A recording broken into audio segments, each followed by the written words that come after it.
Avant que tu regardes cette vidéo, il va falloir que tu regardes la dernière que j'ai postée sur ma chaîne, donc qui est l'affaire de Natsumi Kogawa. Cette vidéo, c'est un peu une suite, une deuxième partie, donc si t'as pas regardé l'autre, bah il faut que tu le fasses, sinon tu vas pas comprendre ce que je vais dire. Donc je t'attends, va la regarder, et puis reviens. J'ai décidé de faire cette vidéo pour trois raisons. Alors la première, c'est que une personne de l'entourage de Natsumi m'a contactée, alors je ne dirai pas qui c'est, je ne révélerai pas son prénom ou son nom, ou le lien que cette personne a avec Natsumi, mais voilà, des informations complémentaires m'ont été apportées, ainsi que certaines modifications par rapport à ce que j'ai pu dire dans la première vidéo. Donc cette personne m'a tout simplement dit que bah, Natsumi, elle n'a plus sa voix pour parler, et donc cette personne souhaitait le faire pour elle, et je trouve ça tout à fait honorable, et c'est pour ça que c'est la première raison pour laquelle je tenais à faire cette vidéo. La deuxième raison, c'est que j'ai lu la transcription du procès d'appel, donc j'ai eu des informations complémentaires par rapport à ça, donc je voulais les apporter dans cette vidéo.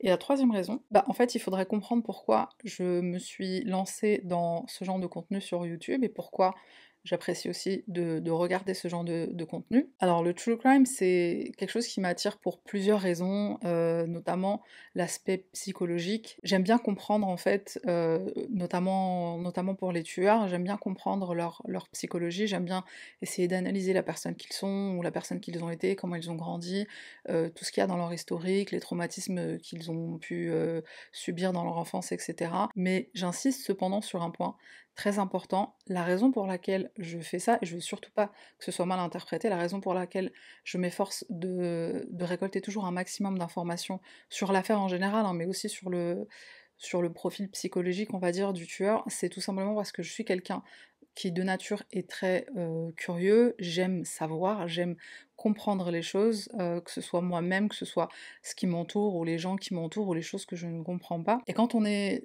face à quelque chose d'aussi horrible qu'un meurtre, bah je pense que c'est d'autant plus peut-être choquant et tellement loin de moi que j'ai peut-être encore plus envie de comprendre même. Donc j'espère que les gens ne le comprennent pas dans le sens où j'essaie de justifier ou expliquer ou trouver des excuses dans le passé ou l'historique de l'assassin ou des assassins en question. C'est juste vraiment dans un but de comprendre, d'apporter plus de clarté quant à l'événement dans son ensemble. Une des raisons aussi pour lesquelles j'apprécie tout ce qui est true crime, c'est parce que je suis quelqu'un qui déteste l'injustice de manière générale, et j'aime bien cette idée-là, de savoir que la personne qui est responsable d'un meurtre, ou de plusieurs meurtres, elle est derrière les barreaux, et donc la personne qui a été tuée, ou les personnes qui ont été tuées, ont obtenu justice, ou en tout cas la justice des hommes. Et c'est probablement pour ça que jamais je parlerai d'une affaire non élucidée, parce qu'il y a rien qui me hérisse le poil plus qu'une affaire non élucidée, et je sais que je vais passer pour une folle, mais il m'est arrivé souvent de me dire, le jour où je mourrai, si j'ai cette opportunité, j'aimerais demander si je peux poser cette question, je poserai cette question. Qu'est-ce qui s'est passé pour telle affaire, pour telle affaire, pour telle affaire? Qui était vraiment le tueur? En tout cas dans les cas où on n'était pas au courant, comme par exemple Jack l'Éventreur. Enfin, moi c'est quelque chose vraiment qui me hérisse tellement le poil, que des fois je pense même à ça, quoi. Je me dis même le jour où je vais mourir, j'espère que je verrai ça, et j'espère que je saurai tout ça, et que j'aurai des réponses à mes questions. De manière générale, moi je suis de nature très très curieuse, et ça c'est quelque chose que les gens me disent souvent. Pas curieuse dans le sens malsain, hein, vraiment curieuse dans le sens où voilà, j'aime savoir les choses, j'aime comprendre, j'aime lire, j'aime me renseigner, que ce soit des choses que je connaisse absolument pas, ou que ce soit quand je rencontre une nouvelle personne, j'aime bien connaître les choses, j'aime bien connaître les gens dans le plus profond d'eux-mêmes, ou en tout cas dans la limite de ce qu'ils sont d'accord de me révéler, mais voilà, je suis quelqu'un qui aime analyser, qui aime voir les choses, comprendre les choses et savoir les choses. Et donc quand j'ai eu cette opportunité d'apporter des nouvelles informations par la personne en question qui m'a contactée, et aussi par deux autres articles que j'ai lus qui m'ont apporté des informations complémentaires, et aussi les documents du procès, donc je me suis dit, bah c'est une occasion que j'ai pas envie de rater, et donc voici cette vidéo. Donc je vais commencer par des corrections, ou des clarifications de ce que j'ai pu dire déjà dans la première vidéo. Je pense que la chose la plus importante, c'est que Natsumi et William n'étaient pas du tout amis. Alors, je l'ai dit dans la première vidéo, mais c'est vrai que c'est ce que j'ai lu dans les articles de presse, et en fait, ils étaient pas du tout amis. Faut savoir que Natsumi, elle a été élevée dans une communauté hippie du nord du Japon, avec des préceptes tels que être généreux, être aimant, être doux, être enfin aider les autres autour de soi, et donc de par sa nature et de par l'éducation qu'elle a reçue, c'est quelqu'un qui est comme ça et qui a seulement voulu aider William. Alors elle savait qu'il ne travaillait pas, elle savait qu'il était à la rue, et les 3 fois où il l'a abordée, elle a tout simplement été très polie et elle a accepté de l'aider. Et alors, il y a certaines personnes qui ont dit qu'elle a eu la naïveté de le suivre ou d'être avec lui ou d'accepter de l'aider en fin de compte, alors que c'est pas du tout le cas.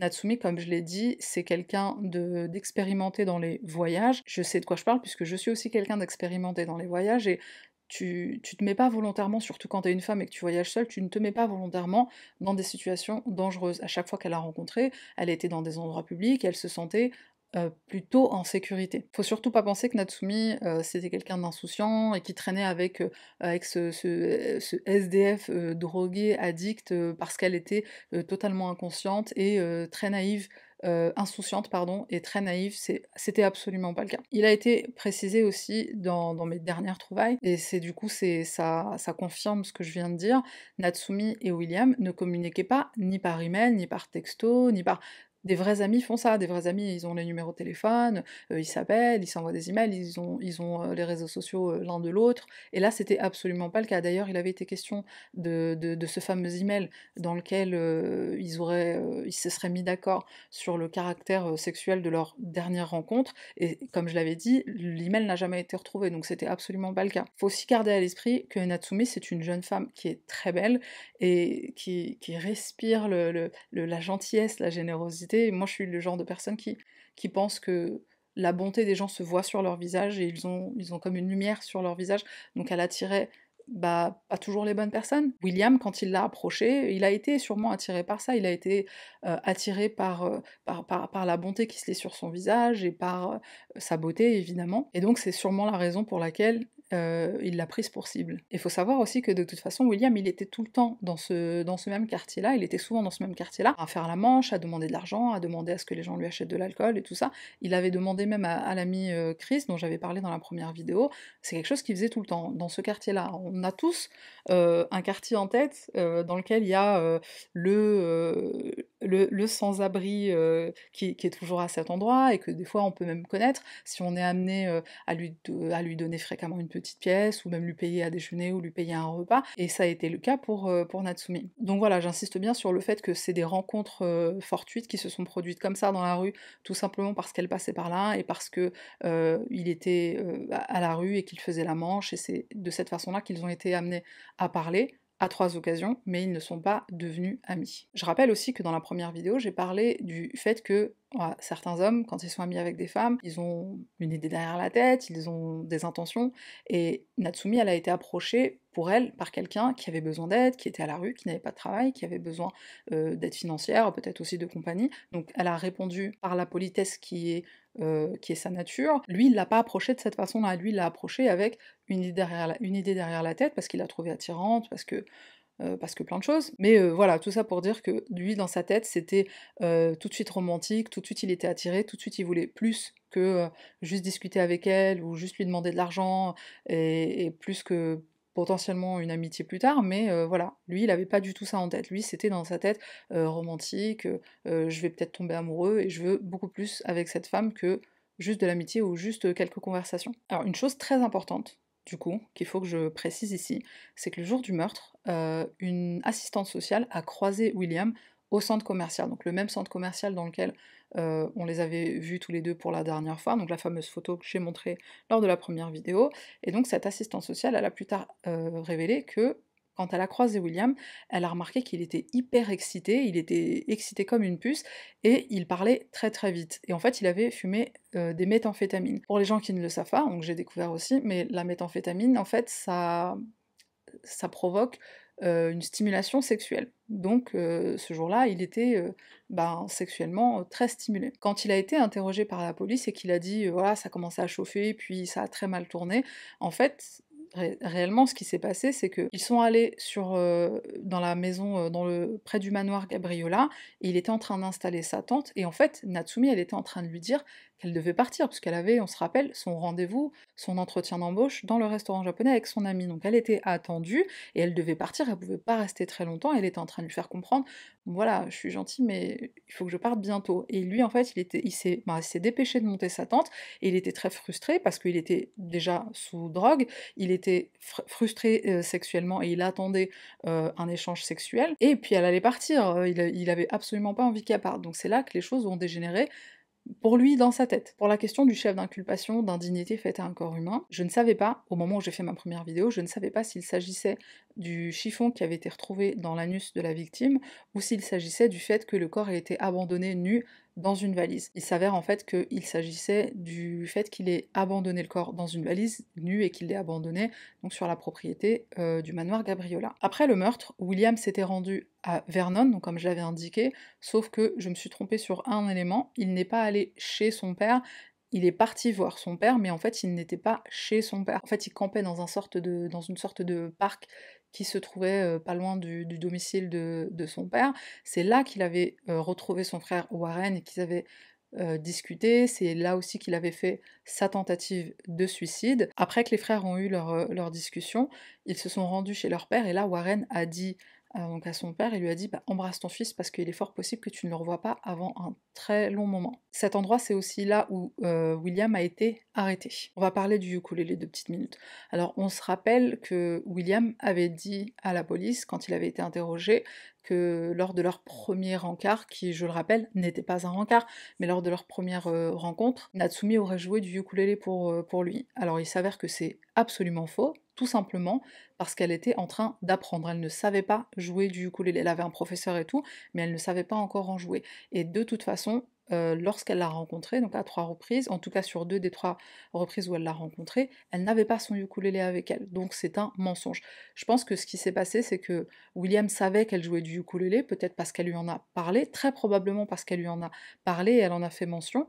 Et alors lui, dans sa tête, c'est quelque chose qui va renforcer l'élément du caractère romantique de leur rencontre. Évidemment, ce qui est absolument faux. Peut-être qu'il se l'est imaginé, peut-être qu'il a imaginé jouer du ukulélé pour lui, mais ce n'est absolument pas arrivé. Maintenant, on va parler d'informations additionnelles que j'ai récupérées donc via quelques articles et aussi à travers la transcription du procès d'appel. Dans la première vidéo, j'avais parlé du fait que plusieurs personnes avaient contacté la police pour porter Natsumi disparue, donc pour leur dire voilà, on n'a pas de nouvelles d'elle, elle a disparu. Alors je savais qu'il y avait la personne qui devait la rencontrer ce jour-là à la gare pour l'accompagner au restaurant japonais, et je me demandais qui d'autre avait aussi téléphoné. On se rappelle que Natsumi avait disparu un jeudi, donc la photo au centre commercial, c'était le jeudi 8 septembre, et en fait, le week-end qui est arrivé après, son petit ami n'a pas eu de nouvelles d'elle, donc il a contacté les autorités lundi. Donc il avait contacté sa famille au départ pour leur dire bah, est-ce que vous avez des nouvelles d'elle? Ce n'était pas le cas, donc le lendemain, il a contacté les autorités pour aussi la porter disparue. William, en fait, avait déclaré que c'était Natsumi qui avait apporté des drogues avec elle, des drogues ou des médicaments, ce qui est absolument pas en adéquation avec sa personnalité, comme je l'avais déjà dit. Et ce que j'ai découvert, c'est que un des 2 médicaments qui avait été donc retrouvé dans le corps de Natsumi lors de l'autopsie, c'était du lorazépam. Le lorazépam, c'est un anti-anxiolytique.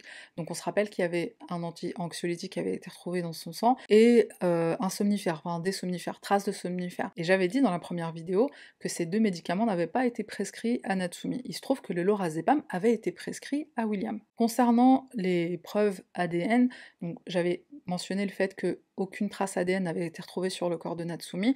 Je veux juste préciser que c'est pas parce qu'il n'y en avait pas, c'est tout simplement parce que, bon désolé, c'est un peu gore comme détail, mais c'est tout simplement parce que son corps avait été rongé par des asticots et était, comme j'avais dit, dans un état de décomposition très très très avancé. Alors, ils ont essayé de chercher là où on cherche, hein, donc à l'intérieur du vagin pour des traces de sperme, etc., sous ses ongles, voir s'il n'y avait pas du sang ou de la peau, ou c'est ce qui arrive quand on essaie de se défendre, quand on essaie de rejeter, enfin de repousser son agresseur. Là, c'était tout simplement pas possible parce que les asticots avaient complètement dévoré l'intérieur de son corps et ses ongles étaient même tombés. Il faut savoir que que quand on soupçonne une asphyxie ou une mort par suffocation, ce qu'on recherche, ça va être des traces de petits vaisseaux sanguins qui auront éclaté donc au niveau du visage et dans les yeux. Et en fait, Natsumi, elle n'avait plus d'yeux, parce que ses yeux avaient été rongés par les asticots. Et la peau, bah, c'était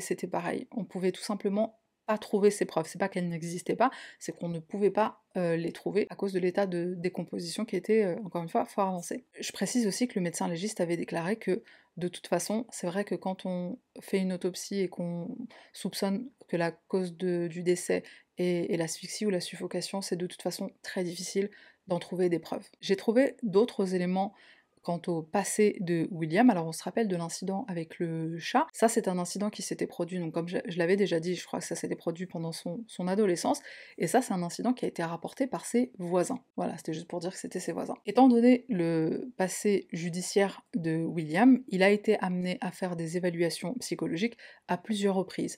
Pendant l'une d'entre elles, il a dit que la raison pour laquelle il visait des femmes asiatiques ou des femmes japonaises, c'est parce que d'après lui, elles étaient plus faciles à contrôler. On va savoir ce que ça veut dire. Dans ce même article, il était aussi question de vols, donc avec entrée par effraction, des vols qui avaient eu lieu entre 97 et 98. Tous ces vols avaient eu lieu dans des commerces dont les propriétaires étaient soit des Japonais, soit des Canadiens d'origine japonaise. Je m'étais posé la question par rapport au chiffon, donc le bout de chiffon qui avait été retrouvé dans l'anus de Natsumi. Ma théorie, initialement, c'était que William l'avait placé à cet endroit-là parce qu'il avait peur que donc des matières organiques ou des liquides corporels fuient. C'est le cas quand une personne meurt. Il ne voulait probablement pas que des odeurs se fassent sentir et que donc on trouve le corps. Je me suis trompée, enfin je me suis pas trompée, en vrai c'était juste une théorie, hein, mais du coup j'ai l'information. Et en fait ce qui s'est passé, c'est que William est retourné sur le lieu du meurtre, donc sur le lieu où était le corps, 2 jours après, le 10 septembre.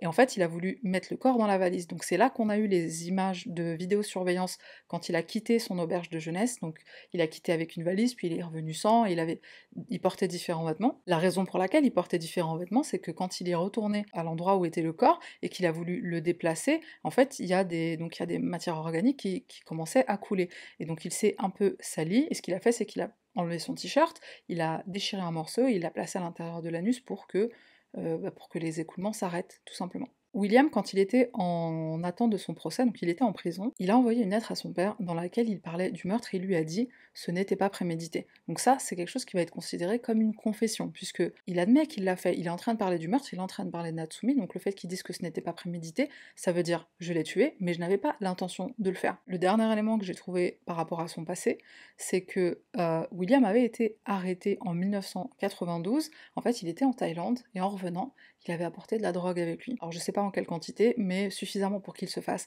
arrêter, mais malheureusement, l'accusation n'a pas pu le mettre derrière les barreaux. J'ai pas de détails par rapport à ça, mais voilà, c'est encore un autre élément à ajouter dans sa longue liste, dans son casier judiciaire. D'après les informations que j'ai trouvées dans la transcription du procès d'appel, l'accusation était persuadée que, puisqu'il avait mis autant d'efforts pour couvrir ses arrières, le fait qu'il ait essayé de se suicider, le fait qu'il se soit confessé à son frère, puis à son père dans la lettre, ça ne pouvait que montrer qu'il se sentait coupable d'avoir fait quelque chose de très mal. Alors certes, les avocats de William vont le défendre en disant que ce pourquoi il se sentait coupable, c'est le fait d'avoir maltraité son corps, entre guillemets, le fait de l'avoir mis nu dans une valise, etc.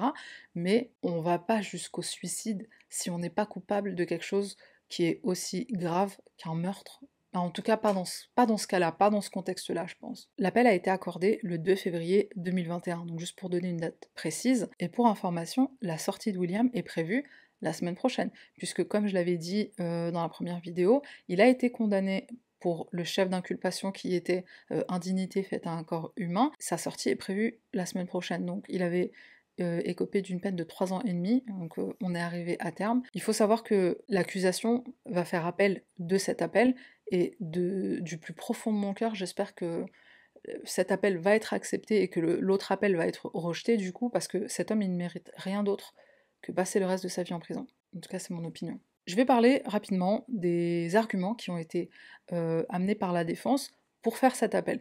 Donc j'ai mentionné déjà le premier, qui était donc la conversation téléphonique entre William et sa femme au Japon, que son frère Warren avait entendu. Donc je vais pas revenir en détail là-dessus, hein, parce que j'ai déjà tout expliqué dans la première vidéo. Normalement, tu sais de quoi je parle, et c'est sur cet argument-là que l'appel a été accordé, puisque 2 des 3 juges qui étaient amenés, donc à prendre une décision pour cet appel ont été, d'accord sur le fait que, voilà, le problème a été reconnu et de toute façon, tu sais probablement de quoi je parle, puisque j'en ai déjà parlé. Le deuxième argument concernait le principe de concomitance ou le principe de coexistence.